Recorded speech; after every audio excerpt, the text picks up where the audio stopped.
good FPS on the Wii. And released last June. Very proud of the game. Mixed reviews, high of 90, low of 40. They were all over the place. Yeah. The cool thing for us was we started production right afterwards, end of June. And looking at the reviews, there were really no surprises. So the things that were really strong in the first game was pretty consistent. Things that were weak and needed improvement, pretty consistent. How they chose to weigh those two and giving us a final score, was very all over the place. But it was cool for us in that we knew beforehand going in, these were weak elements, these were our strengths. It really allowed us to focus before Conduit 2. The other cool thing was that so much of the foundation was in place. So the engine was there, the tech was there, the multiplayer was there, the controls, customization were all there. So it really allowed us to focus on game design, level design, art design, the fun, cool things of making a fun game as opposed to trying to make the shaders work or the lighting work or whatever, the controls weren't quite right. So that was cool. Really, really focused on the fun. So I think Conduit 2 was a much better, bigger, broader experience than the first game. Down on the show floor, we're showing multiplayer, which definitely is one of our strongest points. We're doing 4-player multiplayer, so please swing down and check that out if you're interested. And is it only local, or is it? It's online. Up to 12 players online, competitive. The two things we're not showing yet, which are our bigger modes, is local split screen, up to 4 players. That's competitive, or we also have a cooperative mode called Team Invasion, which allows you and up to 4 people to do online or split screen, fight against waves of enemies. And we'll be showing that sometime soon. It's not before yet.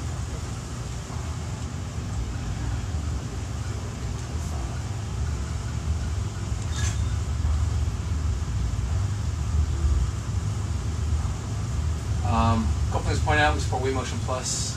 Conduit 2 we did in the first game. It's totally optional. There's no weapons that support it. Essentially, all it does is for edge control.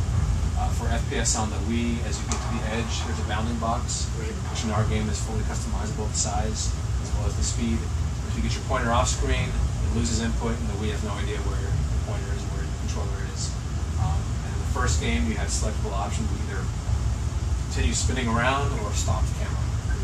In this game, with Wii Motion Plus enabled, continues to track where your controller is and knows where it is, so you can control the camera off screen and you bring it back on. It's a smooth transition. So it's subtle, but I think significant. About half the team has them. When they use them, you take them away from them, they whine and complain about it, but they do know the difference. There's a store which is persistent across single and multiplayer. You gain not only experience that helps your rank, but you also gain money, currency, cash, credits. We haven't figured out a name for it yet. Let us know if you got something cool. But the idea is you collect currency through playing the game, and that allows you to buy stuff in the store, be they cosmetic. Across both modes, you said.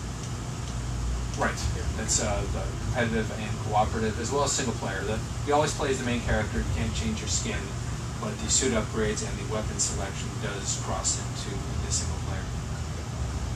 But the idea here is I can buy different pieces, customize my guide. This is all purely cosmetic. I can buy different skins, all pretty standard stuff for FPSs. Change all the colors. Or I could do stuff to actually affect the gameplay in terms of my presets. For predefined presets, the idea is you can quickly change your presets in game without having to change each individual stuff, so you can set them up in advance. Or you can go in and edit them yourselves, weapon by weapon and upgrade by upgrade.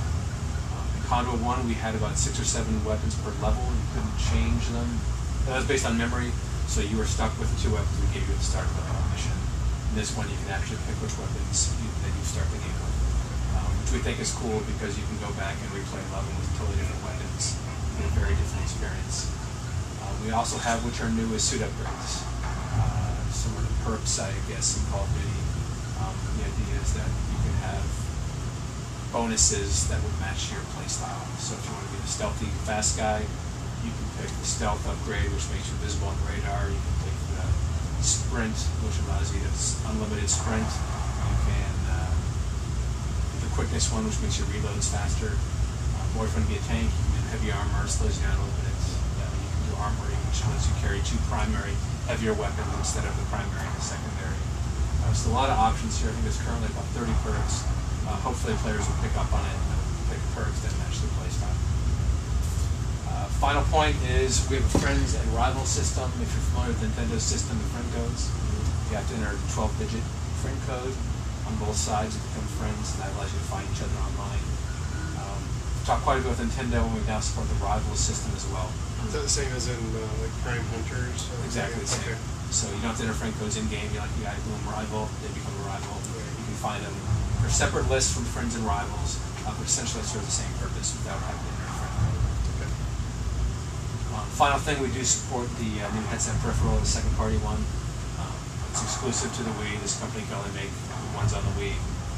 We had Wii Speak in the first game, which worked, but I don't think Wii Speak was designed for what we did with it. It was more a party peripheral.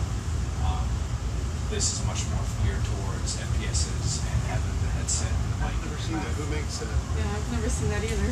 PDP was announced 2 days ago. It's called the Headbanger headset for Wii. They did the Metal Gear Solid one for PS3. They've done quite a bit. Okay.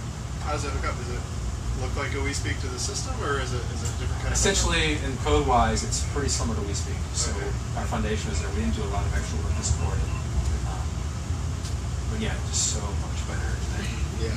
Voice comes into your ears, both your TV speakers, and you're talking into this instead of this box that's on your TV. Yeah. Yeah. You're not picking up all the ambient